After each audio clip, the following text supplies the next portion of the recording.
Would you believe me if I said this nail art is actually stamps and not stickers or decals? What's up, nail crew? It's Nicole, your fellow nail obsessed DIYer. If you're someone who struggles with nail art and you can't draw, reverse stamping is so easy. It is one of my favorite things to do with nail art, and we're doing it today on short nails because shorties need love too. And I'm going to show you how beautiful that stamping can be on short nails as well as long nails. So the first thing that you want to do is do your base of the nail. So whatever you're going to do. And for this mani, I'm using dip powders. I love doing dip powders for my bases of my design. I love all the color options that they have. If you've watched my channel, you know that I am dip nail obsessed.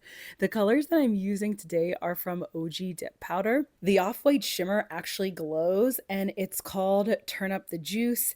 The gorgeous reflective glitter that I'm going to be doing on my other nails is called Immediately No. That is from a Valentine's inspired collection. I absolutely love reflective glitters. I don't know about you guys, but I have been loving all of the reflective dip powders lately just because I don't do a ton of gels. I do use builder gel as my base on my nails, but I don't do a lot of gel manis. So having reflective glitter in a dip powder form is so exciting for me. They're just so gorgeous and so shifty. Now, I like to do lighter colors when I'm doing reverse stamping because I feel like it allows the colors to pop, and I feel like you can use a lot more colors versus using darker colors as your base. I feel like the colors for reverse stamping just don't pop as much. The only thing is if you're going to use a darker color and reverse stamp, I tend to go with like a white or a really light color for the outline of the reverse stamping. When you're using dip powder as your base underneath reverse stamping, you want to make sure that you apply it nice and thinly, especially if your nails are short. Whether my nails are short or long, I apply my dip powder thin. I do not like thick nails, and especially now that they are really short, I definitely don't want my dip to be thick. So what does that mean? How do you actually get your dip to be thin? What you want to focus on is a higher number of thin layers than a lower number of thick layers. Since I do have builder gel down as my base on my natural nails, I only need 2 dips of the color and then 1 dip of clear. The way you get your dip layers to be thin is by applying your dip base thinly.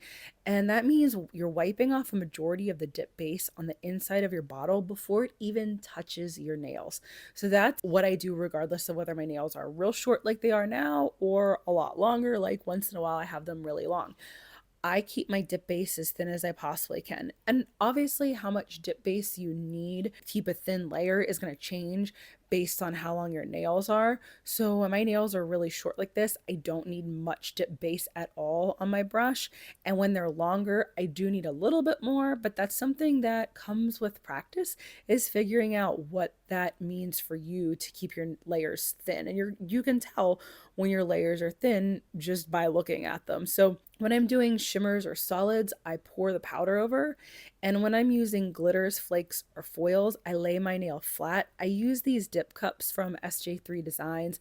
I'm absolutely obsessed with them. They just work so great for whether you're pouring your powder over or laying your nail flat.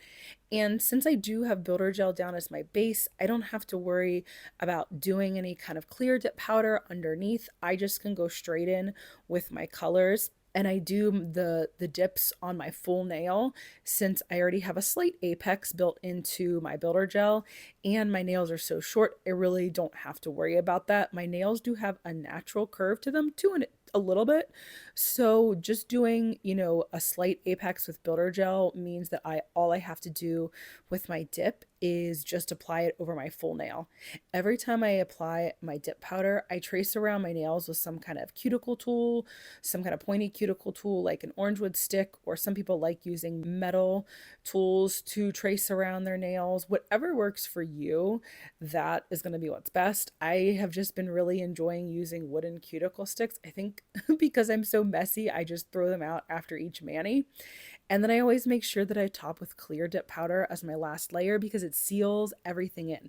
So after you've worked so hard to do your beautiful mani, you want to seal it in with clear dip powder. This way, when you buff and shape to get them really nice and smooth, then you're not ruining any of your color, you're not ruining any of your glitter. It just seals everything in and encapsulates it so well. Don't forget to brush off the excess powder after every single layer. That's also going to help you keep your dip nails nice and thin.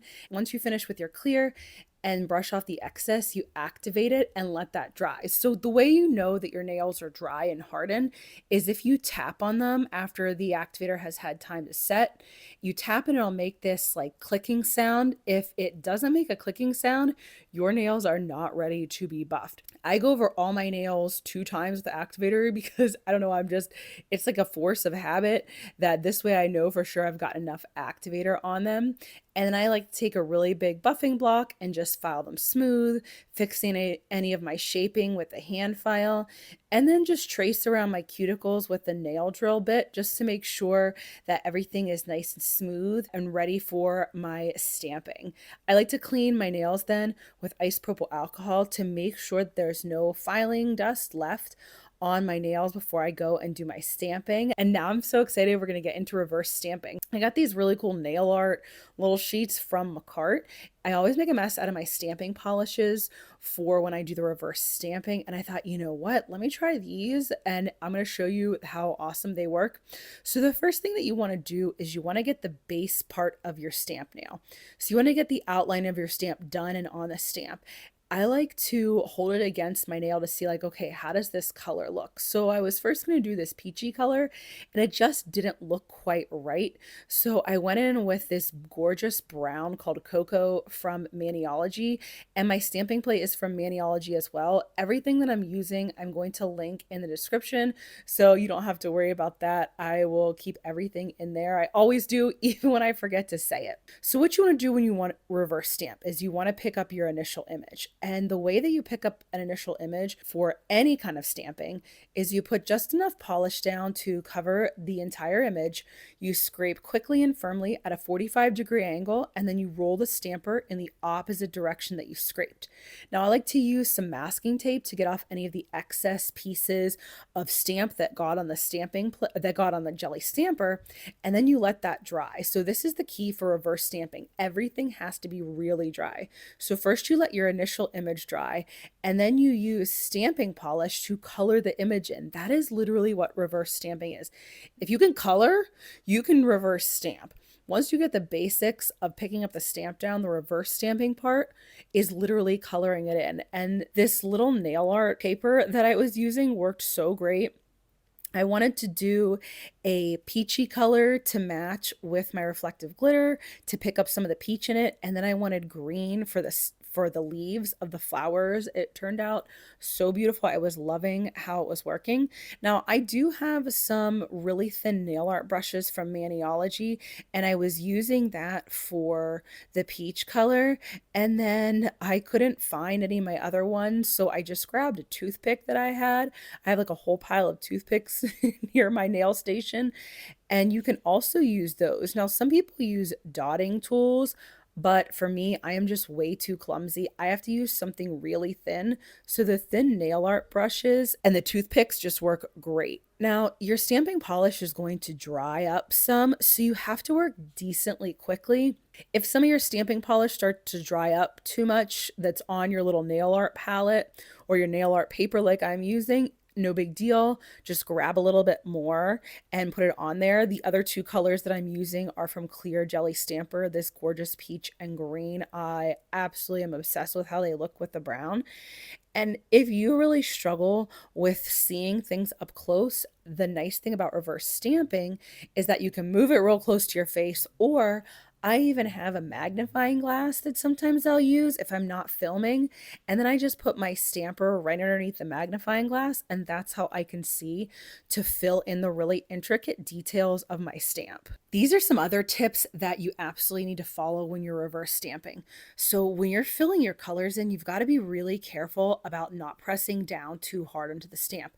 When I'm putting the other colors down within the brown, like it's okay if it goes over the line a little bit on the inside. If you go over the line like outside of the image, then it's going to show on the outside of the stamp.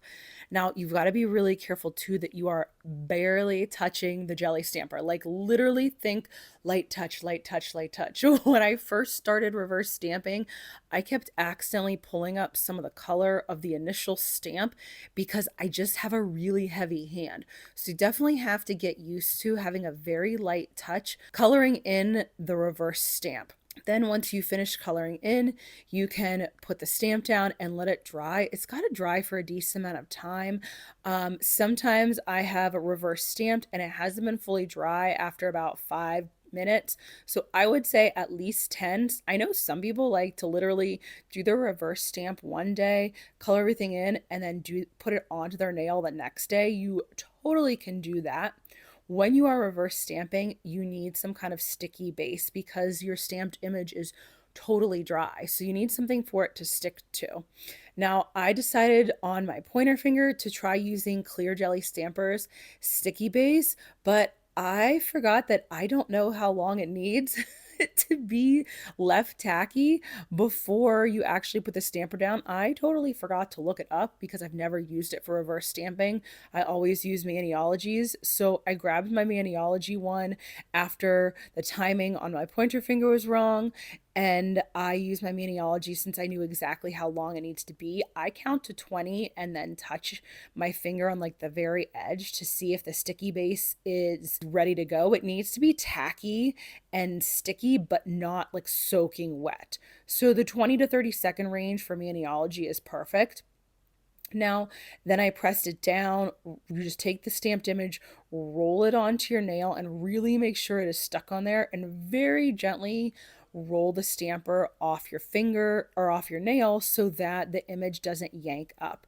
And as you saw my pointer nail, the whole image didn't stick down.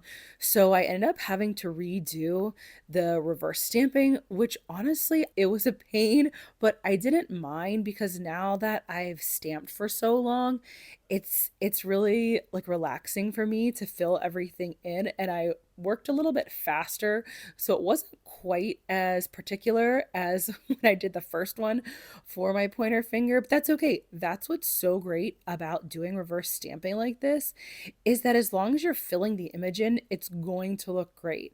And I went back to my Maniology sticky base for my pointer finger as well, since I knew the exact timing. I wasn't gonna try to look up the Clear Jelly Stamper one on my phone while I was trying to do this. So you can see that I got the reverse stamped image down perfectly for both nails now. And then what you want to do is top them with smudge-free top coat. And the smudge-free top coat seals in your reverse stamped image. So whether you're using reverse stamping with nail polish, whether you're doing it on dip, whether you're doing it on whatever you want to do, using that smudge-free top coat is protecting your stamping from smearing, which after we did all this work and then I like redid the reverse stamp, we definitely want to make sure that it is nice and protected. Because what I like to do is I like to use my dip liquids to top coat still. If I let my smudge-free top coat totally dry, you can do your dip top coating with activator and top coat exactly how you normally would. Now, one thing that I did not do with this because I was getting really impatient since I had to redo my pointer finger reverse stamp is I did not let my smudge-free top coat dry long enough. Whoops. So I got a little bit of wrinkling in my nail. You can't even tell. I mean, I could tell, but no one else could tell that I got a little wrinkling in, and that's from the activator kind of getting into the top coat because the smudge free top wasn't fully dry. I like to let that dry at least 5 to 10 minutes, preferably 10 plus, and put my hands in front of a fan to really make sure that that smudge free top is dry before I try to do my dip top coating, because dip liquids, they're really strong. Like if it's not, the smudge free top isn't fully dry, it might do what mine did and get a little into it. So whatever dip liquids you're using to top, make sure you follow their instructions, or you can just top with a really shiny nail polish instead, top coat. That works great as well. Now that we reverse stamped together, you can see how awesome it is for anyone who doesn't want to draw. And if you're still struggling with basic stamping, don't worry, I got you. Check out this next video and I'll help you learn the basics of stamping. Thanks for joining me today, Nail Crew.